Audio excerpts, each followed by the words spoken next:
In this film, we're going to show you the photos and videos that I was on my way to the abandoned Charing Cross platform, which was originally opened in the 30th of April 1979, which is formerly operated to Charing Cross, but now it operates between Stanmore and Stratford. Into territory little touched by the London Underground. It would go on. Let's rumble. Into New Cross and terminate at Lewisham, with possible future extensions towards Littlemead and Abbey Wood. The initial idea was that it would take place during the 1980s. However, the economy in the 1980s was not performing well enough to continue the extension, and so that had to be put on hold until the 1990s. By the 1990s, the focus for development in London was on Docklands, especially in Canary Wharf, and also in East London over at Stratford. So it was designed that the Jubilee Line would instead go towards Stratford to Canary Wharf.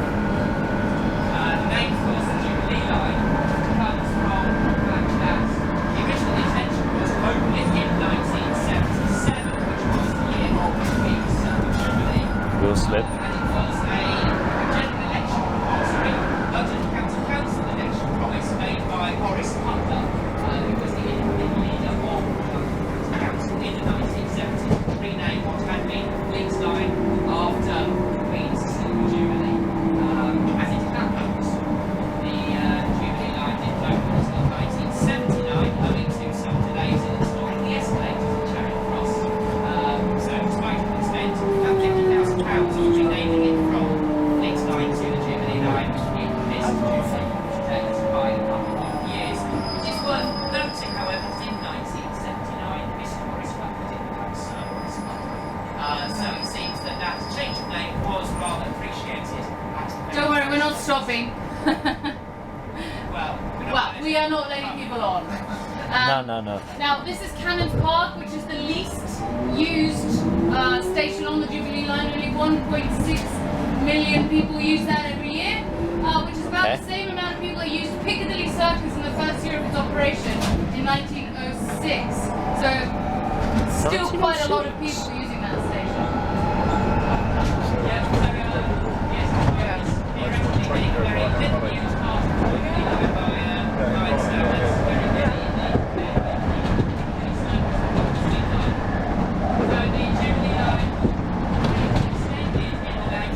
See his Barnet FC Stadium.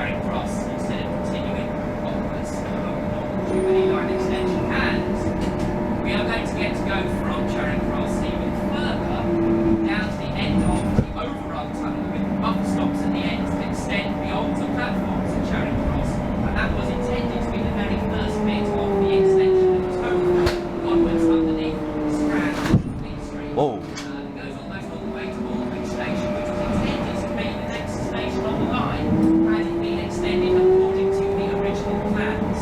So we will be in a part of the line that passengers have never got to ride on, even when Charing Cross Jubilee Line platforms were open to passengers. The stretch of line that we're on at the moment is considerably older than well, the 1970s. This part of the line dates back to the 1930s. That's Queensbury. 10th of December of 1932, and it was designed as part of the Metropolitan Railway, which is an extension of the Metropolitan Railway out to Stanmore, and it lasted in service for the Metropolitan Railway up until the 10th of November 1939, when it became instead part of the Waterloo Line. And that was something that took place under commercial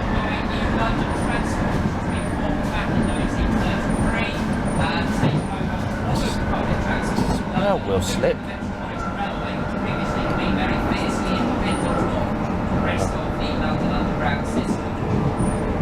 So what had been the Metropolitan Railway was converted at that point into this branch of Bakerloo Line, diverging from the rest of the Bakerloo Line at Baker Street, and then leading upwards through new tunnel stations, which we're going to be heading through as we continue onwards to Charing Cross, then joining parts of the Metropolitan Line and then converted into new line stations.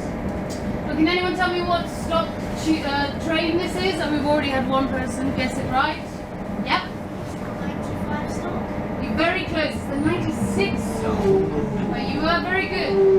Now, there are some trains of the 96 on the Jubilee that still have the yellow, the yellow poles on it. There was a big controversy a couple of years ago when the station environment team and the stock environment team of TfL wanted to change this to match the colour of the line, so it sort of looks right. But of course, they were afraid that this was too mild of a colour, that people wouldn't actually be able to see this and hold on to it. But it seems to be working rather well. I quite like it. I think it's always a bit weird when you go on a Northern Line train and the handles are all yellow. You feel like they should be black. You might have also noticed that we've got the new maquette indicating the priority seats. So another kind of endeavour of trying to make it more evident for people that need to be potentially given priority. So like you, like you. We're now we passed through Kingsbury. Yep. Yes. Yeah, just over the street, yeah. After Kingsbury is Wembley Park.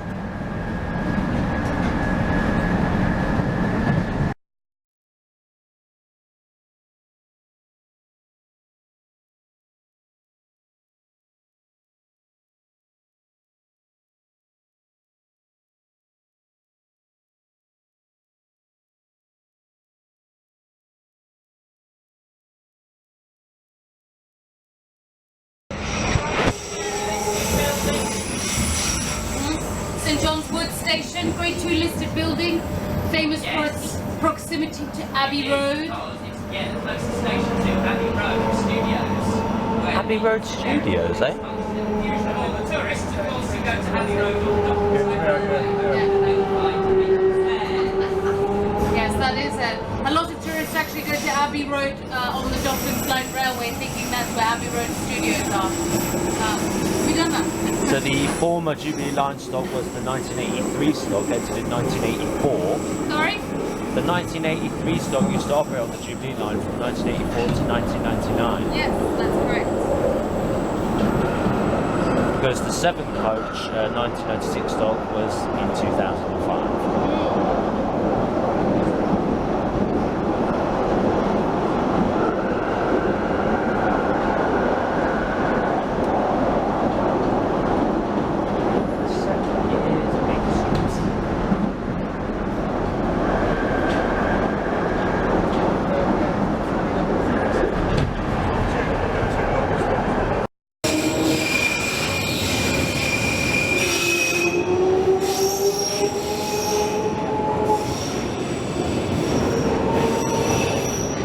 Charing Cross 1996 stock.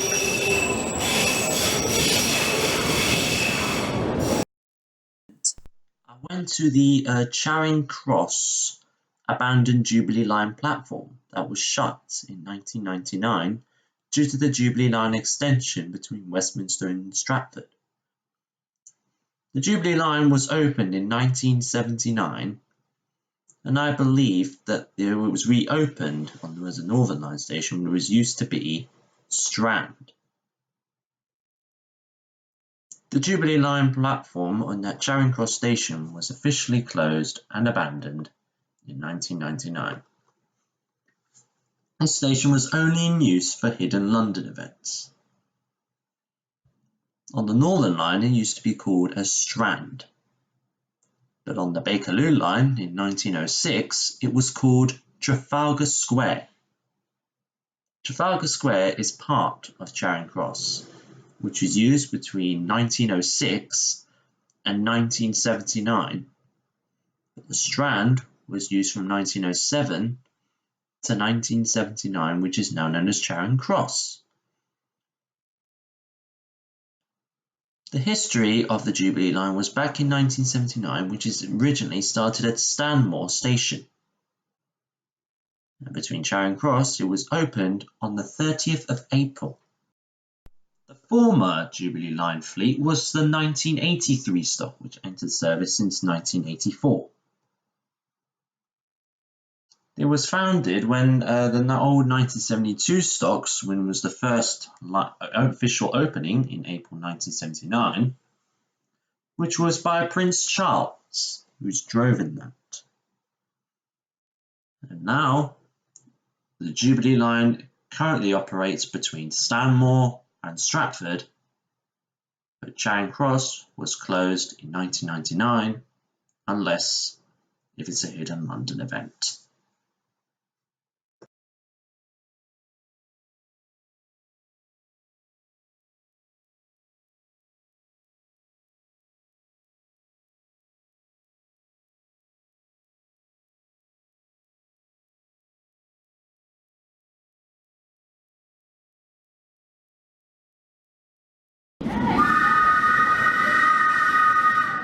Wait!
So he's not, because of the way the signalling works, he's not entirely allowed to shut the train on his own. He has to be continually speaking with the control of the Jubilee Line in order to do this effectively. So this is do it in sort of very quick stages, essentially. Hello, Andrew. Are we going? Should we get a photo first? Should we make our way sort of slowly?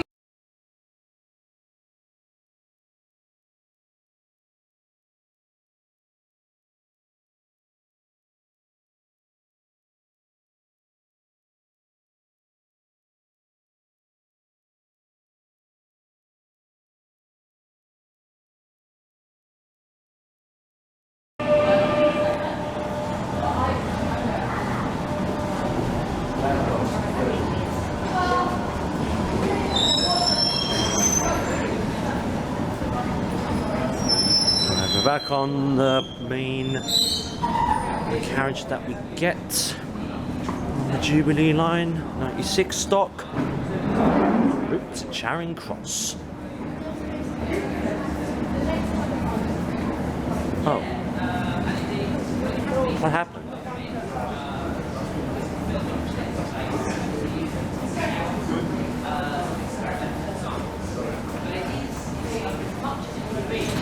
What happened to the text? It's turned to gold. It was red earlier, but now it's gold. That one's red. That one's red. But I think the rest... That one's red. These are at the end of the tour, but I can give you one here. We're going to go into the first car as we were before. Going to the, so if you want to do the tour through there, going to the first car.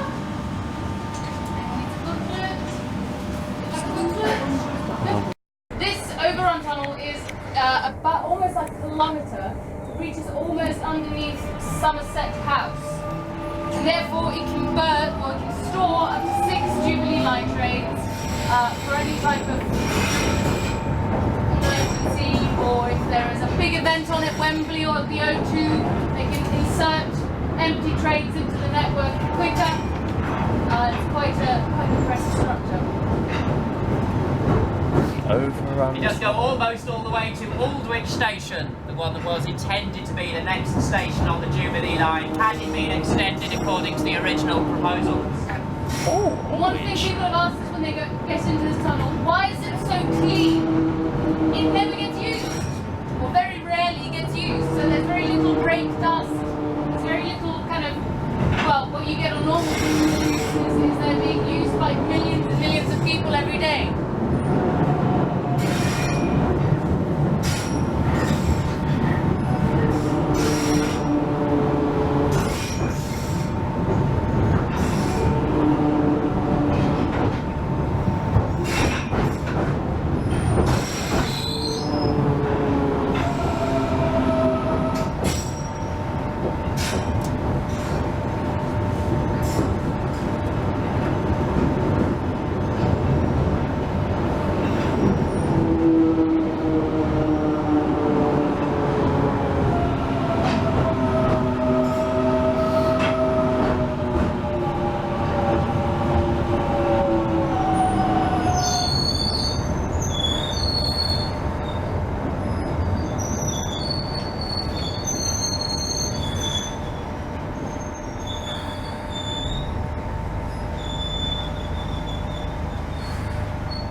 Yeah. So what we'll do, we'll split it into half so that you guys that are over there, you'll go first and then we'll basically swap over. So nobody panic, everyone gets to do the same.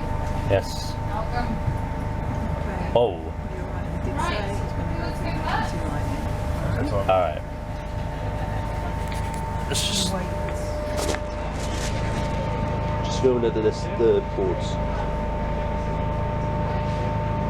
Destination Charing Cross. This is a former Jubilee Line service, but now Stratford.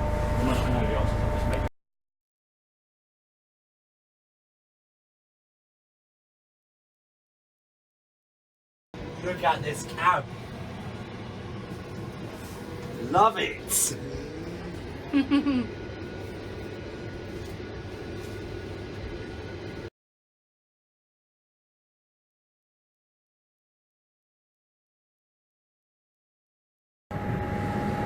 what we'll do, we're going to now take you on kind of the standard, well, the wonderful in-London tour of Charing Cross.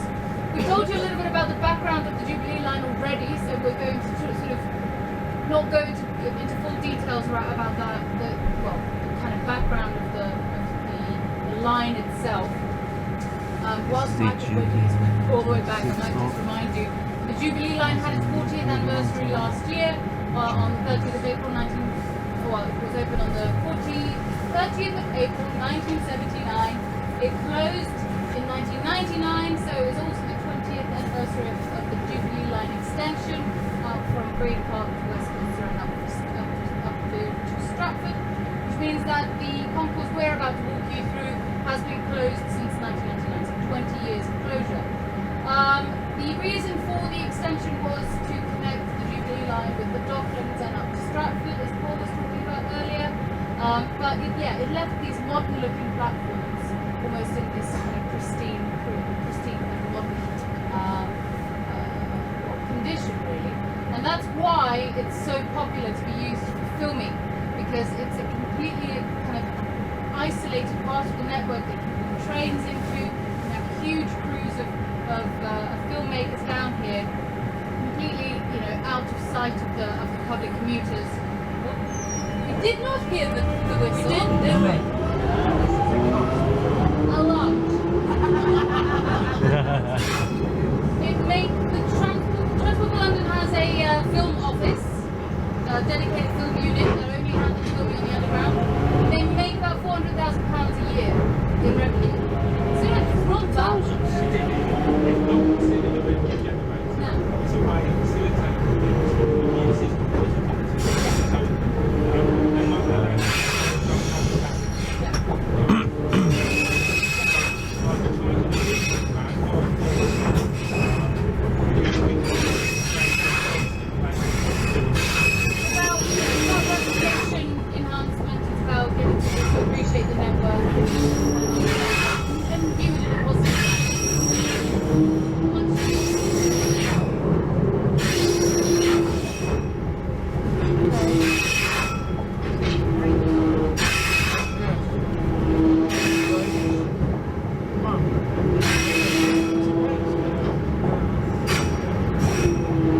Really do need that rail.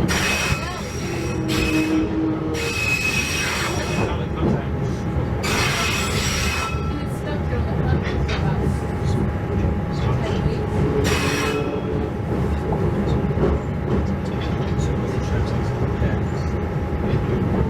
I know, well, we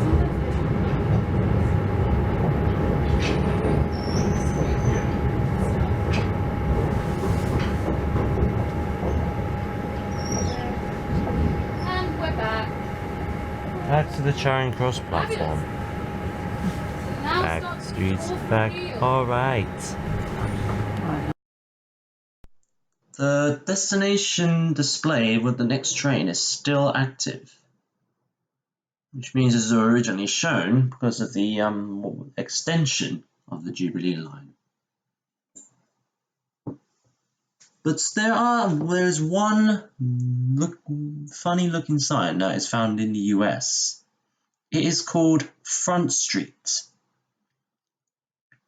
We're on our way to the construction tunnels. The construction tunnels looks a bit dark when you go inside, but it reminds me of one of the film sets that they used to have.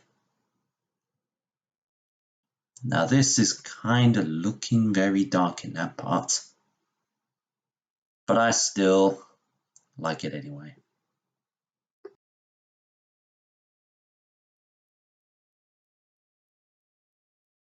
Down the Northern Line, Jubilee Line, Bakerloo, Piccadilly, all the bigger links. Got to 95 stock.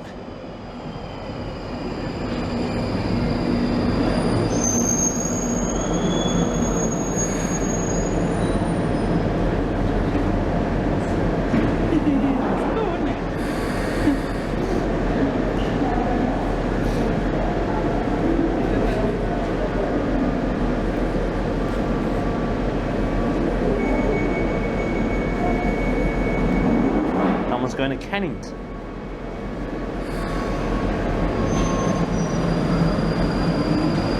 Sounds like the Ulster Junior Park. It's very similar sound.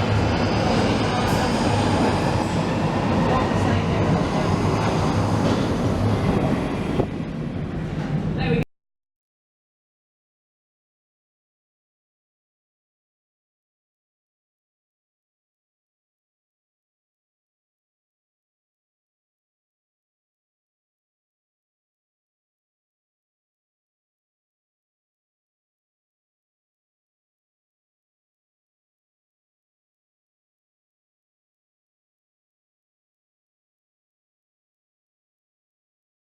We'll keep the